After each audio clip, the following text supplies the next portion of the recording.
I'll tell you the great thing about fighting in a junkyard or abandoned factory or whatever.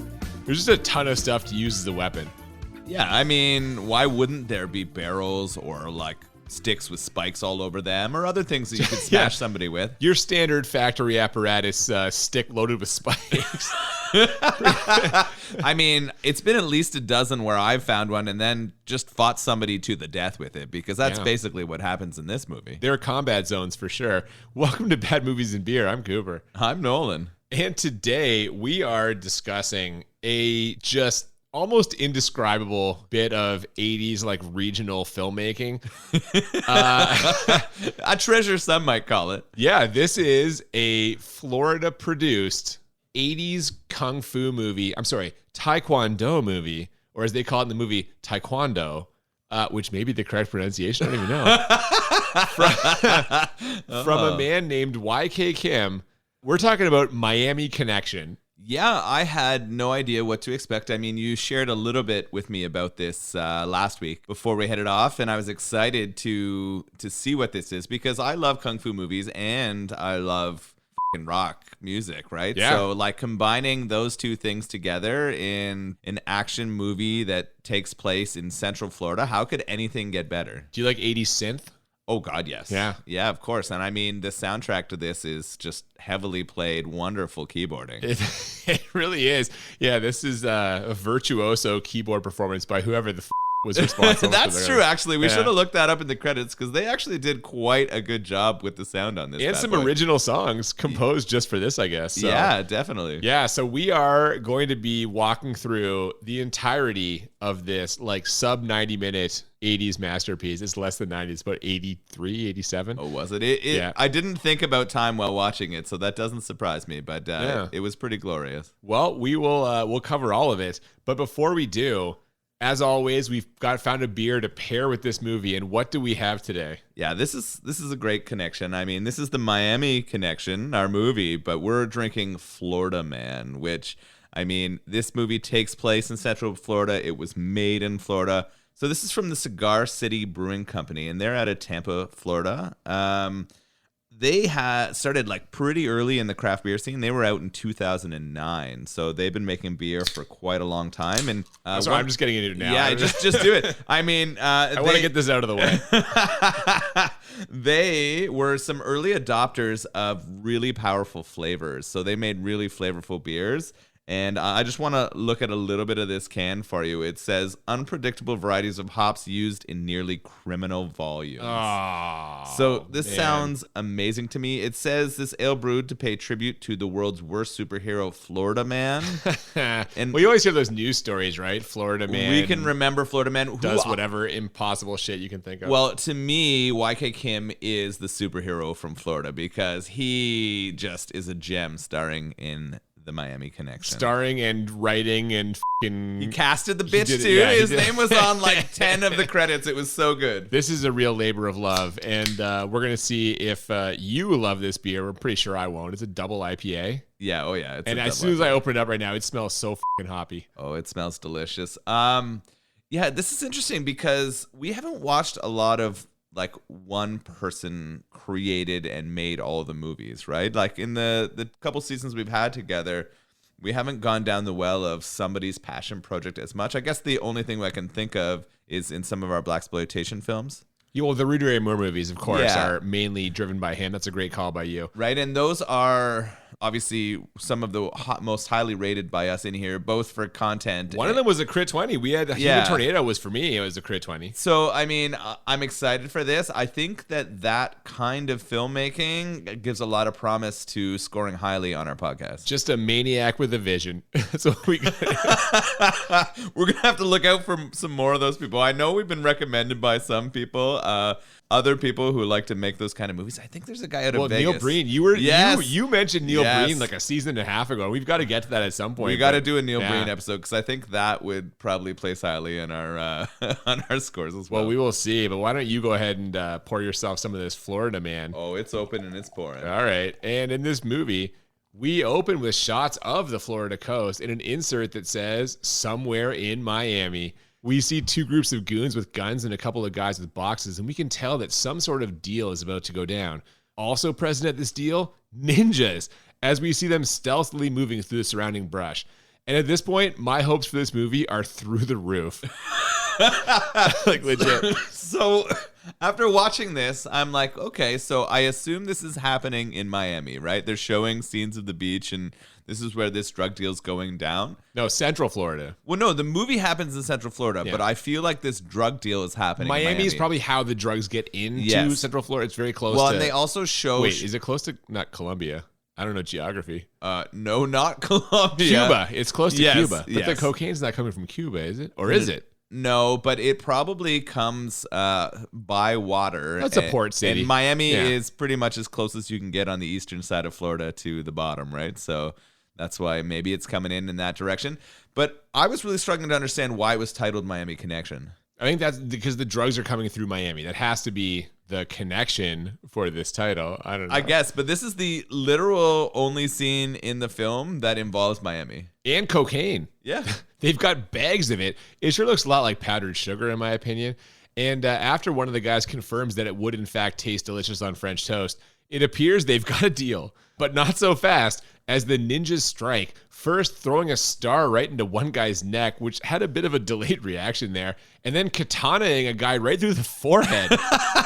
The effects budget becomes really clear really quickly. The ninja star to the neck, you see it thrown, and there is at least a 4-second delay before you hear the sound, and then you get the gushing of the blood coming from the guy's neck. Cut to the guy with the... It's pretty bad.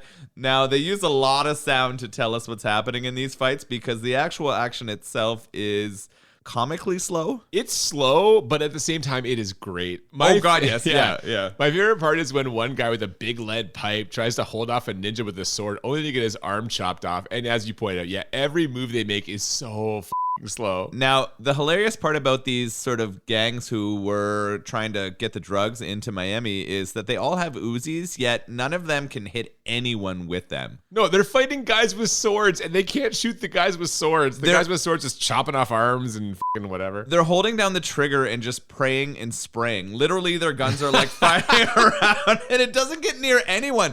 I don't think anyone in this movie dies from a gunshot, yet there must have been 1,000 bullets like let off in the movie. I'm trying to think now. I think you might be right. I can't think of anyone getting shot and dying. There's a lot of like ninja sword kills and whatever. So this whole scene is fantastic and hilarious. There's really odd interjection of slow-mos too at funny times. Yeah. And so their sound effects are going off, strange slow-mos, but basically the ninjas up all of the people trying to transfer the drugs. Oh yeah, they wipe everyone out, but it turns out they forgot the most important thing.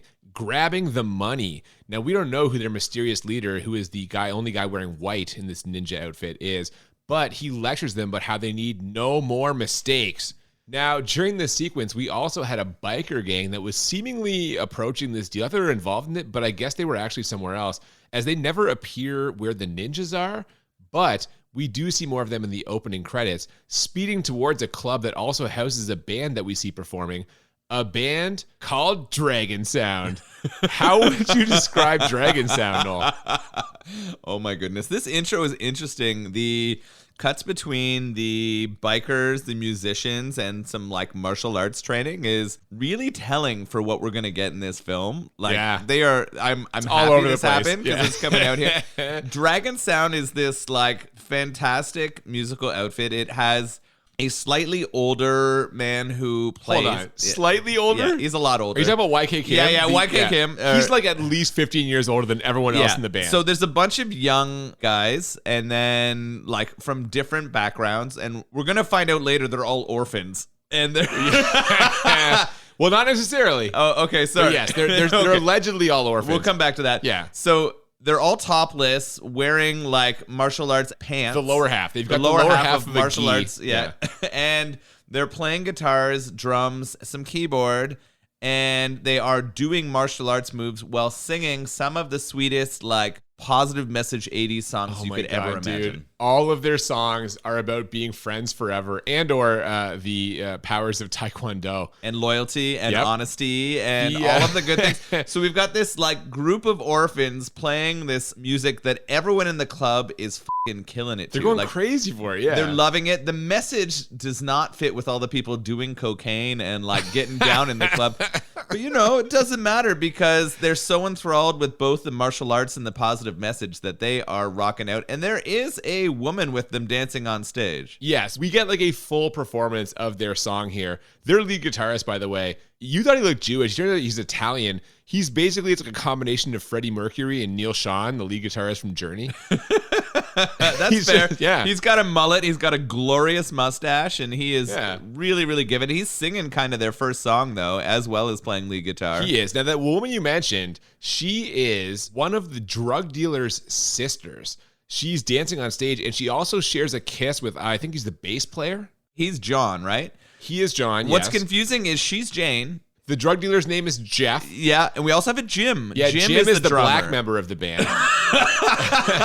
This is so confusing. It really is. Yeah, as we see in the next scene, Jeff is not happy about Jane dating John. Yeah, there's a point here where they're playing and they kind of end off the gig like saying that they play to win, and I just thought it was amazing that the Dragon Sound people were doing that. But Jeff is pissed. He does not like his sister hanging around this like positive message band. Well, you know what's not positive? Everyone's acting ability. They're all terrible actors. How can they be this bad at acting? Jeff is atrocious. It's really funny because clearly none of them have a lot of acting experience, but Jeff, who is sort of like the big bad of this movie. Hang on. The white ninja is the big bad. Yes, you're right. He is the Jeff is that like he's the second tier. I agree. Yeah. I agree. But Jeff has more screen time than the white ninja. And more lines. Right? Yes. Yeah. And he cannot deliver any of them. Like, it is the most deadpan, least believable line delivery. I think there is he's really bad. There's only maybe one or two scenes in this or performances from others in this that can be worse than Jeff's. And Jeff has a major role. Well, okay, so I think, and again, this was a regional production. This was filmed in Florida, legitimately.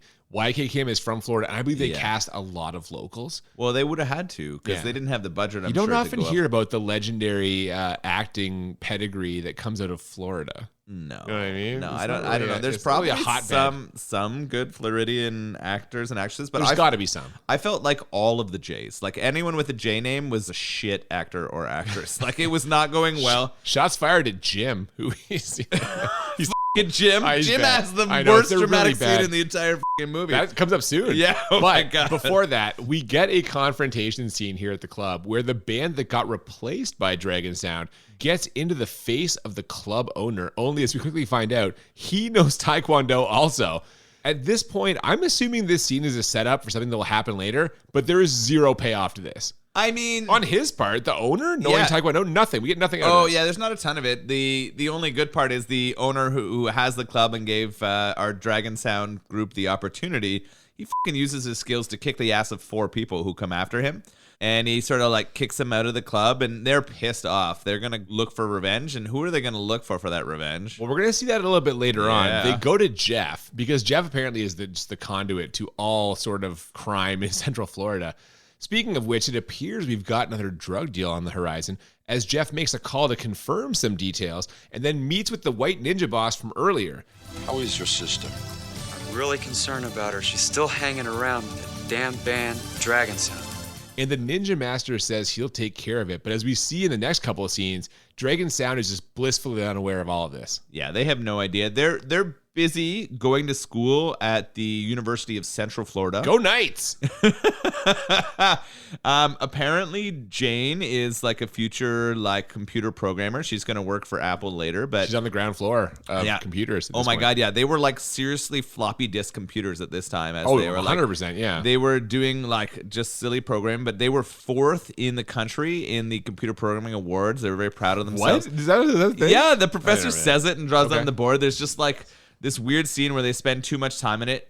John... They also get some food. They also get pizza at one point. Well, John convinces her to leave class to go and like maybe go to a beach with him. We're getting there soon. He like pulls her out of class so they can walk along together. But when he pulls her out of class and they're walking through the campus, who comes and confronts them? Well, Jeff. Jeff, again, is not happy with any of this. Oh, he's pissed. We get more classic Jeff acting. Oh, God damn. And shortly thereafter, we get another dazzling performance from Dragon Sound.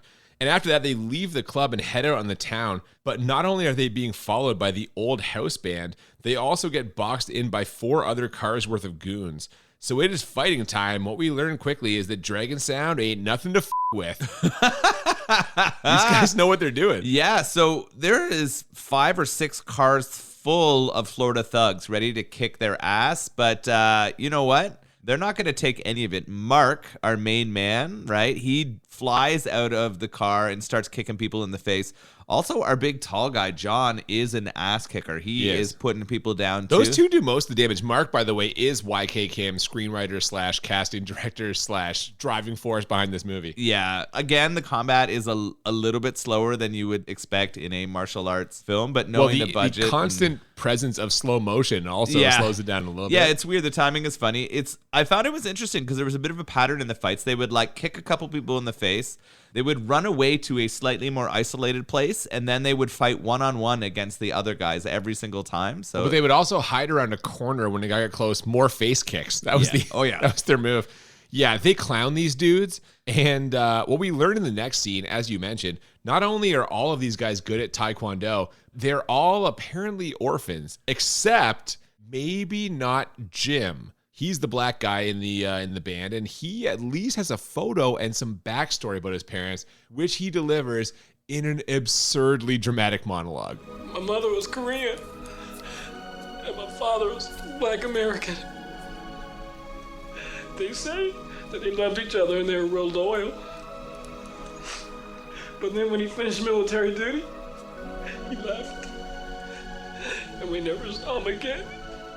So his father and mother met in Korea. She's Korean. During the war. His father is what he refers to as a Black American. Yeah, and I guess his mom dies after his father has to go home from the war, and he tries when he's here to contact his dad, but can't get a hold of him, and he's sad because he is very sad. For the record, tears he says all of down this his just face. bawling to the camera for like 5 straight minutes, and it's not good. It's not good. His acting's awful. Even worse is the other members of the band trying to stand in the background and not react to him, like bawling his eyes out. They're frozen. They're just frozen. The one guy staring straight ahead. There's no reaction there. Now, I will say, though, Jim recovers quickly from all of this drama in our next scene as the band cruises the beach and ogles the ladies, all while their own song about being friends forever plays in the background. And once they park the car, we get some slapstick comedy. Yeah, the lead singer, the sort of like Italian member of the band who sings and plays lead guitar, he tries to get a random woman to kiss him without like any pretense. He just says, "Kiss me, baby." And of course she turns him down.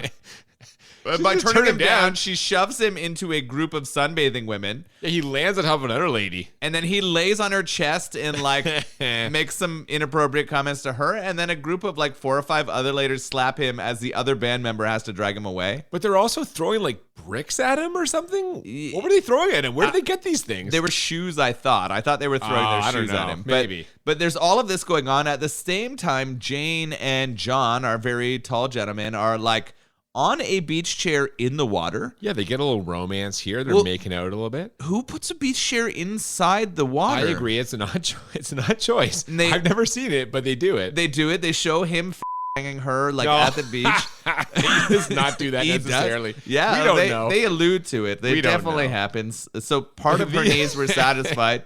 Part of Jane's needs were satisfied at this point. Well, either way, these calm times signal a coming storm, as in the next scene, the old house band walks into some sort of training facility for the biker gang, where they ask Jeff to help them take out Dragon Sound and get their job back.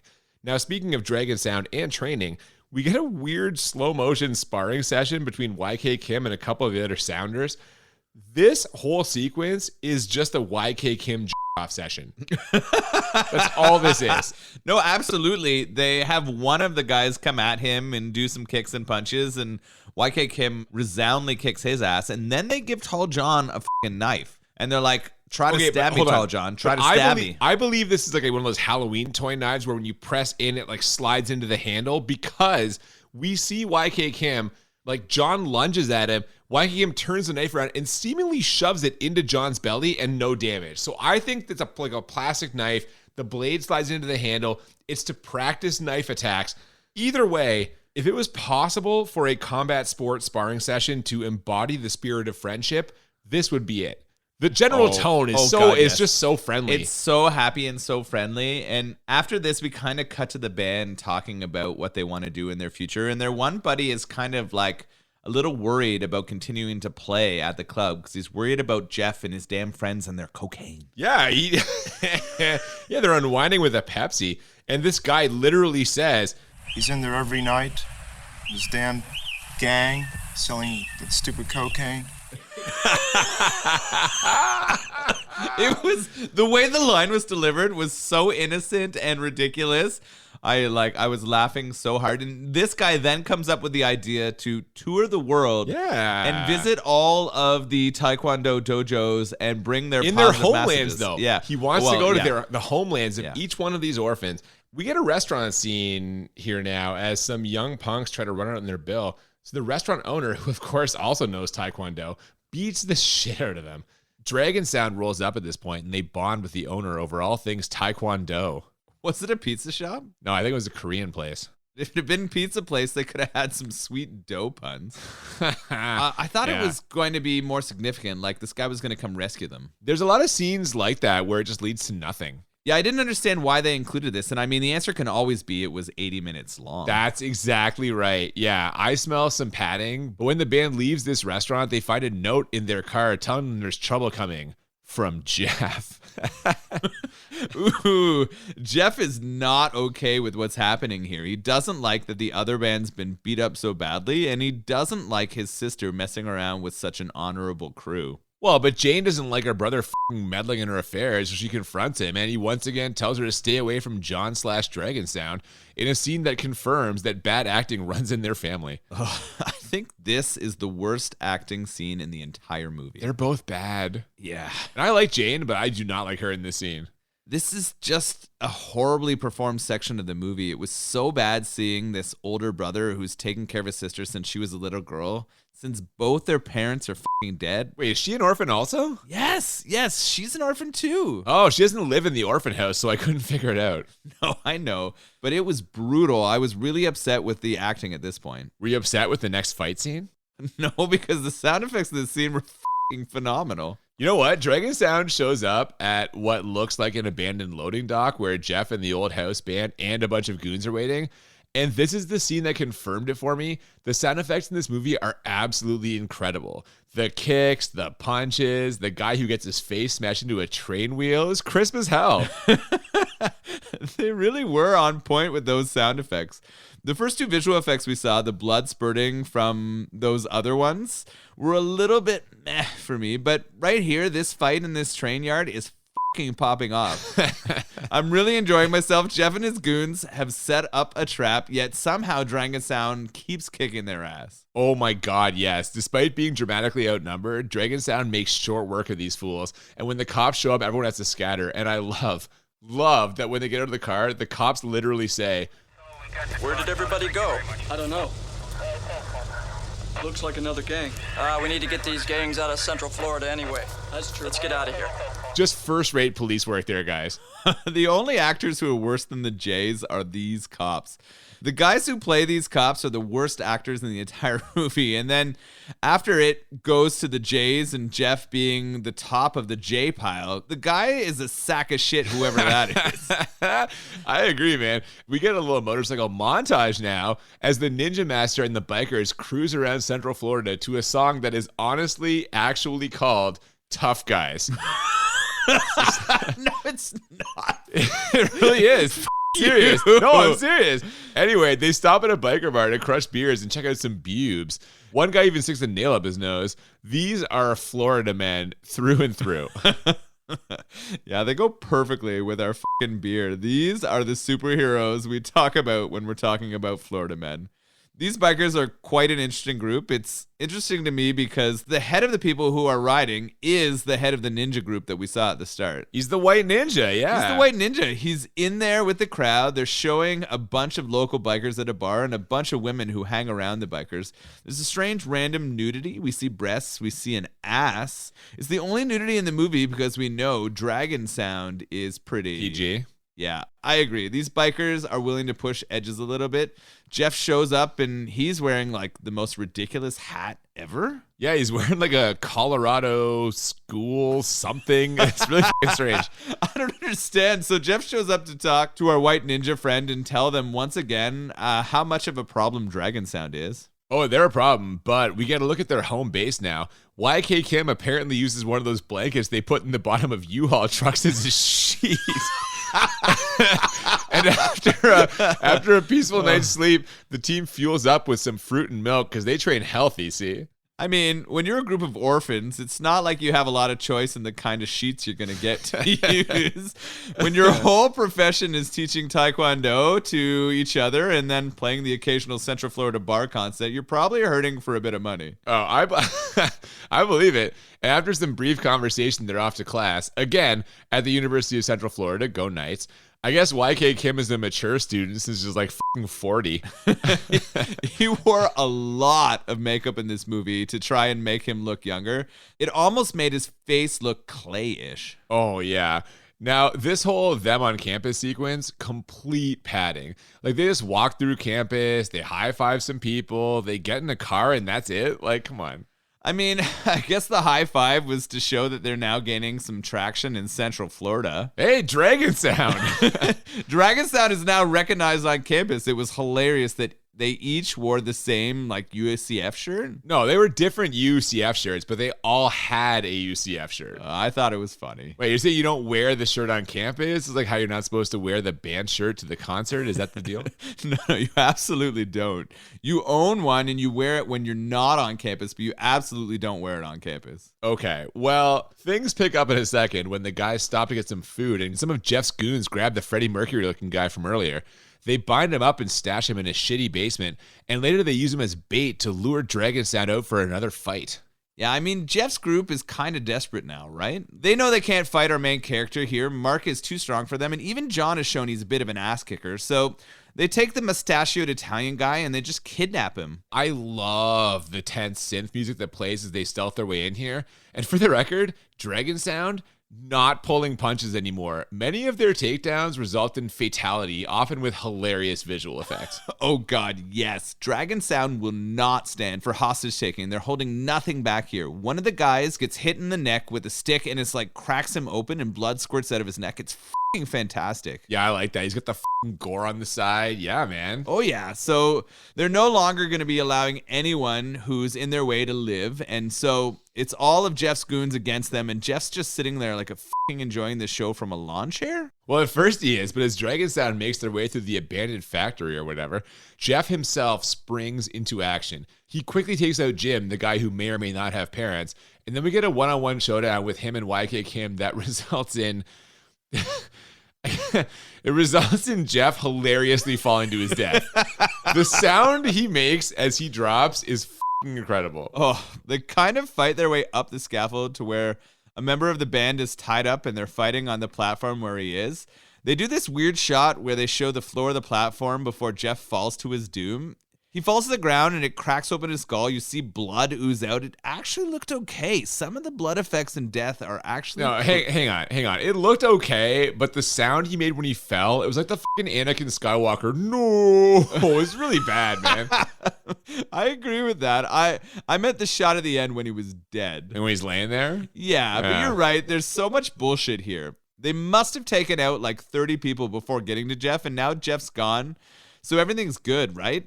Oh, yeah. Jeff and his gang are done so, but there is another party out there who isn't done with Dragon Sound just yet. And as their leader makes clear, we must avenge Jeff's death. They will not escape the Miami Ninja. And then we get a short hype video of the ninjas training, dancing, and rolling in slow motion. Yeah, this is a group we saw at the start take out all of those mobsters in that drug deal, and they were pretty effective at that, but I'm not so sure how they're going to do against Dragon Sound team, who have some pretty strong Tae Kwon Do abilities. Oh, they sure do. Now, speaking of the Dragon Sound team, remember that one guy, Jim, who may or may not have parents? Well, it turns out that he does. He gets a letter and a photo in the mail that confirms that his father is alive and well. The rest of the Dragon Sound guys are thrilled for him. They even lift him up on their shoulders in slow motion. And if a lifetime of watching movies has taught me anything, it's that this dude is going to die.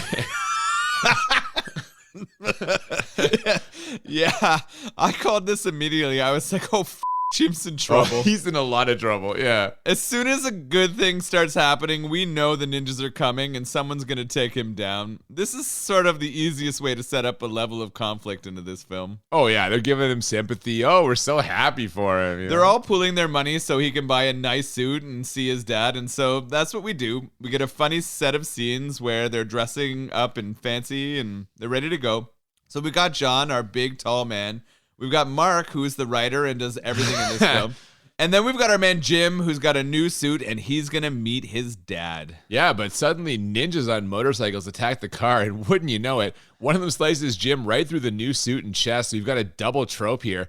Not only was he basically 2 days away from retirement from being an orphan perspective, but he's also the only black guy in the movie. So, of course, he's the first guy to die. 80s racism. Oh, man. When the ninjas appear in front of him, our main character just goes, ugh, ninjas. Like, it's not so casual, right? Like, it's ridiculously casual. Like, these are clearly the most deadly people in the film, and you're like shrugging it off. But you're right. Our character, who we know is going to take it, takes a katana right across the chest. he looks dead as Oh, yeah. He's lying in the Florida ditch right now, covered in water and blood. And Mark, the main strong ninja, is like yelling about his death while John, our tall ninja, is taking everyone on. Oh my God, this sets John off and he just starts slaughtering ninjas. And I have to say, there are, of course, many hilarious instances of laughable facial expressions in gratuitous slow motion, but there's also a couple of pretty good shots here. One where he hits a guy and then his blood spurts out into the water. This is just a really enjoyable sequence overall. This section is amazing. John kind of gets slashed in the back in one of the battles and tears off all his clothes. He's like Rambo. He's like Rambo out there. Yeah, and then he's just running around with this giant katana, slashing the shit out of these ninjas, and it's fantastic. I agree. Now, there's only one guy left. Well, there were two, but hilariously, the Ninja Master cuts the head off of one of his guys who came to tell him that everyone else is dead. Like, don't shoot the messenger, dude. Come on. Failure, man. He already told them that he would not accept any failure, and having them all die was failure. That's true. But now we get a huge one-on-one fight between the White Ninja Master and YK Cam. And I don't know about you, but in this scenario, I almost always bet on the screenwriter. You mean you weren't worried for Dragon Sound here? No, not so much. Not in this case. I don't know. Honesty, loyalty, friendship, it lasts forever. It does. And sure enough, after some ridiculous back and forth, YK Kim seemingly has the Ninja Master beat and goes to walk away. But the Ninja Master pulls a knife from his boot and rises to attack YK Kim from behind. Luckily, though, he practiced this very thing in that slow motion training sequence earlier, and he's able to turn the knife against the Ninja Master to finish him off. So the main fight is over, and we get a freeze frame that I hope will end the movie. But hang on, it turns out that Jim is somehow still alive. There's a couple of things that I want to go back to. One, in the fight between the White Ninja and our main character here, we have this hilarious moment where the entire fight, our main character is kicking the White Ninja's ass, and all of a sudden they somehow flip it for no reason, and our main character is getting choked by the White Ninja. It might be the most unbelievable sequence in a fight in the entire movie. The face when he's getting choked, YK Kim looks just so hilarious as he pretends to be choked here. But he does dispatch him, and then we think we're getting a freeze frame, but we end up where? It's the Orlando General Hospital, where we get a shot of 3 Dragon Sounders in the waiting room, along with Jim's dad, who is clearly a young guy who they've tried to age by giving him a gray mustache and gray hair. This is atrocious, and you and I both almost died laughing when this happened. I needed a change of pants after we watched this scene. I couldn't believe they chose like a younger man. He's like 24. He is way younger than YK Kim. Even than the guy who's supposed to be his son. All they've done is color his hair and mustache gray with a little bit of chalk or whatever. And he tries to deliver some wise old man lines. Oh my God. I've said like 3 or 4 different times in this that it's the worst act in the movie, but this might be the worst performance section yet. Yeah, they just keep finding a lower bottom. It turns out that Jim is incredibly lucky. Despite getting basically cut in half by a katana, none of his major organs were damaged, and the doctors were able to patch him up. So much so that they're able to wheel him out right then to meet his father, who, as you mentioned, delivers what would be some heartfelt words about not losing him for a second time if only this guy had even the tiniest bit of acting talent. He has no acting talent. None. Like, compared to the others, you'd think they'd be able to find someone who could deliver some lines and performance, but clearly that's not the case here. I'm blown away that they bring him out here. They wheel him out after, like, his stomach healing. There's no way you bend that fucking guy. He'd be laying in a bed for like 3, 4, 5 weeks maybe to heal that shit. Oh, at least. They wheel him out like only 3 members of the band. Where's everyone else? Yeah, I wondered that too. Like, what better stuff did they have to do? Jane isn't there. No, it's just 3 of them and that random dad there who is clearly not his dad. It's all super frustrating.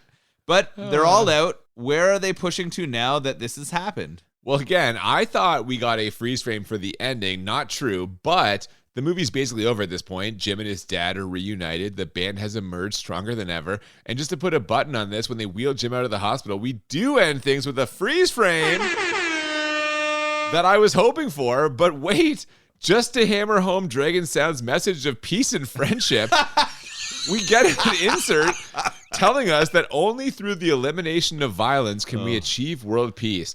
This from YK Kim, a guy who just spent the last 20 minutes brutally murdering bikers and ninjas. Yeah. He kills so many dudes. He kills everyone. Apparently it's okay to use your Tae Kwon Do to kill bad guys. This message is so antithetical to everything we've just seen. It's so good. It is amazing. And that's it, man. We're in the credits. I don't even know, like, just wow. Just wow. Wow is a wonderful way to state this because there's not much else you can say about the movie we just watched. No, this is what happens when people who want to be movie stars find someone willing to finance their movie. I wonder that a lot in this movie. Who did they convince to give them the money to get this made? Because despite this clearly having a low budget, there's a lot of people involved in this production. It has decent sound effects. Yeah. It achieves a lot of the things it was trying to achieve. Like, how did it come to pass? Who funded this? I think it was another Asian guy. No, I'm serious. I think he found someone who was like, you know. Someone who was into martial arts and was hoping that this kind of like feed off of other successful martial arts films at the time. Yeah, you maybe saw an audience for this and he was like, let's fucking do it. I mean, whoever funded it, I want to give them full kudos. Like, props to you, because like we talk a lot about some of the movies we've watched on here are things we probably wouldn't see today. And I'm not sure we'd see this, and I'm really happy that we did. Oh, they would never make this. This is just a quintessential 80s movie, like the kind of movie you could only get in the 80s, maybe the 70s. But like that era is gone. We would never see this now. Oh, God, no. No, I agree. Just a stunning array of low budget effects and even lower budget actors. It's incredible. Good for all the people who are in this. That's all I have to say. Yeah, and good for Vinegar Syndrome for putting this out in a format we can all enjoy, because goddamn, what a moment in time this was. Yeah, good for the band that helped make this happen too. Dragon Sound? Is that what you're talking about? No, there was a band like Hoyt Rich Band or something performed all the songs for Dragon Sound. They clearly couldn't perform any of their own music in this. And I was happy to see those wonderful 1980s tunes come out. I have to ask, is this like a made-up band of just studio musicians they threw in and created a band name for, like in Streets of Fire, or is this a real band, do you know? I don't know. I just saw the name in the credits. I assume this is probably some kind of band who wasn't super successful, but they were like, hey, can you make some songs for us? And they went for it. Good for them for helping making this happen. Yeah, so speaking of the credits, let's recap quickly. Screenplay by YK Kim, starring YK Kim, casting YK Kim. And apparently he also directed some of the reshoots. And I say again, what a labor of love this is. YK Kim's DNA is all over this thing. Good for him. We didn't see a lot of DNA exchanged in this thing. Maybe that's something that YK Kim wasn't comfortable with. But I like that it was a one-person vision and kind of came to fruition. We've kind of talked about this with other movies we've seen, and I want to see more of this. He's the Asian Rudy Ray Moore. No, that's wrong. He's the Floridian Rudy May Moore. Oh, yeah, he's a Florida man, like this terrible beer we're drinking. Ooh, uh-oh. You've already given some hints here. All right, well, it is time. We need to get into our ratings right now. The way we always do this, we rate the movie on a scale of 1 to 10 2 times. 1 to 10 for how bad it is, 1 to 10 for how enjoyable, and the goal is to find movies that are a 10 out of 10 on both scales, or what we call the Crit 20. And this is very much in play for me because this movie is 10 out of 10 bad. God bless YK Kim for whatever his vision was, but with his limited acting ability, and also, like, how do I put this? He is not great at speaking English. Like, it's very stilted, his dialogue in this. I don't know, man. Like, he was bad. The other actors were terrible. This being an in-house Florida production, like, goddamn, the actors are atrocious. The production value is really bad, and some of the effects are just laughable. Like, in my opinion, this is a straight B movie, if not C movie. 10 out of 10 bad. What do you think about this? You're a very, very harsh critic, and that's all I'm going to say. You don't have this as 10 bad? I absolutely have this as 10 Oh bad. my God. I was going to say, like, Jesus Christ. No, it's 100% a 10 bad. There's no way I can disagree with that.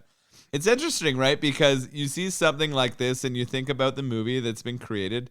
I want to know what inspired YK Kim to make this. Oh, I can tell you. He liked martial arts, was a Tae Kwon Do master, apparently had a few, like, I don't know if they're called dojos in Tae Kwon Do, but he had a few schools in Florida, and he wanted to be in movies. He found some dude that was willing to put him in a movie, and so he did it. But I want to know what movies he looked at when he wrote this. I understand he wanted to be a movie star. I just don't understand which things were like Cultural touchdown for him? Yeah. Like, what were the movies I wanted to guide my movie off of? Because when did this come out? In the early 80s?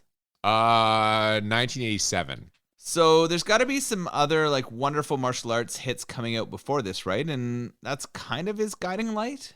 I don't know. I mean, the martial arts movies coming out in the U.S., like, Bruce Lee was obviously a huge driving force to that, but a lot of those were, like, late 60s, early 70s. Yeah, that's what I thought. But what's coming out at this sort of time when he got into this? I mean, Karate Kid would have been vaguely, like, there was still interest in martial arts, I guess. Okay, so it's interesting to see this come out. It's definitely a 10 bad.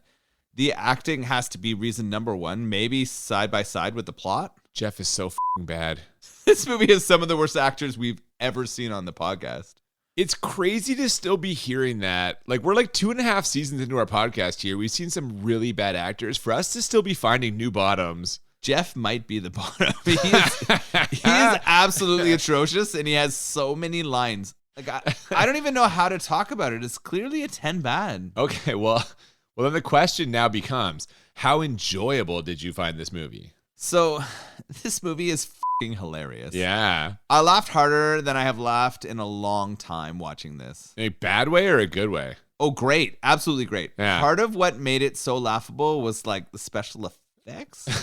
Some really bad visual effects, man. The visual effects were awful. Really bad, yeah. The sound effects were on point, yet hilarious. Like, whoever did the sound and the synth and the music in it actually did quite a good job.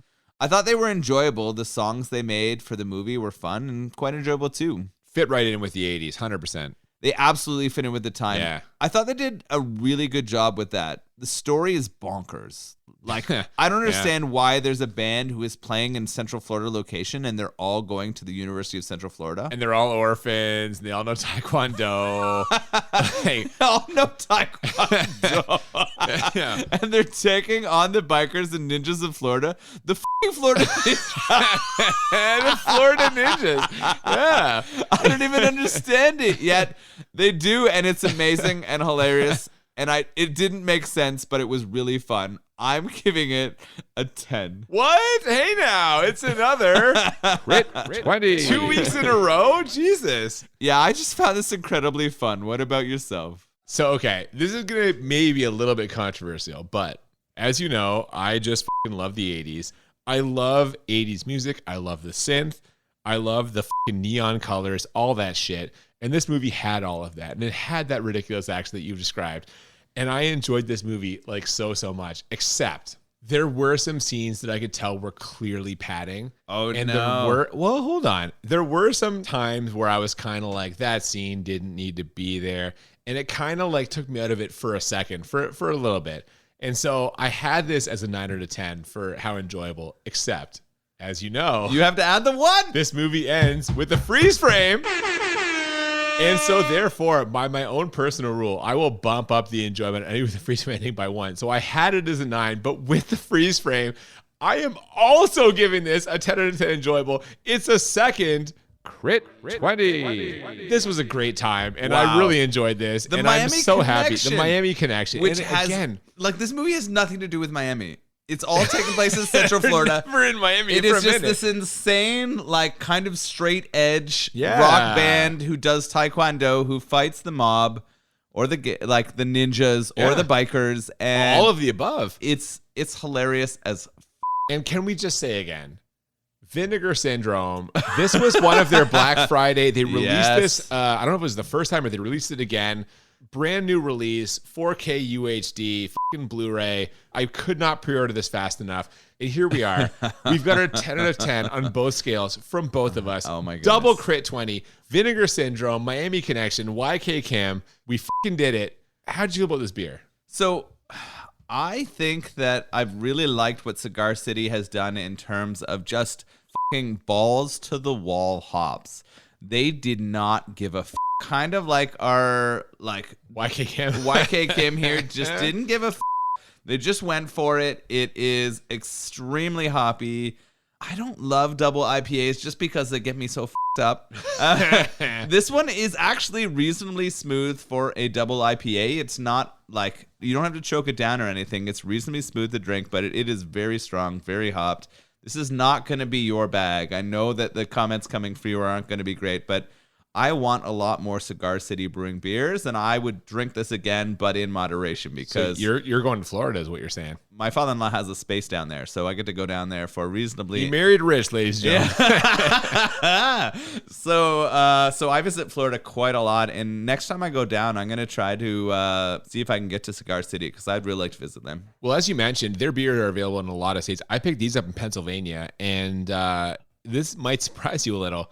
I was not a huge fan of this beer. It is extremely hoppy, as it mentions on the can. And as you know, I'm not a hop guy, but it was very smooth compared to other double IPAs I've had to drink because of this podcast and my friendship with you.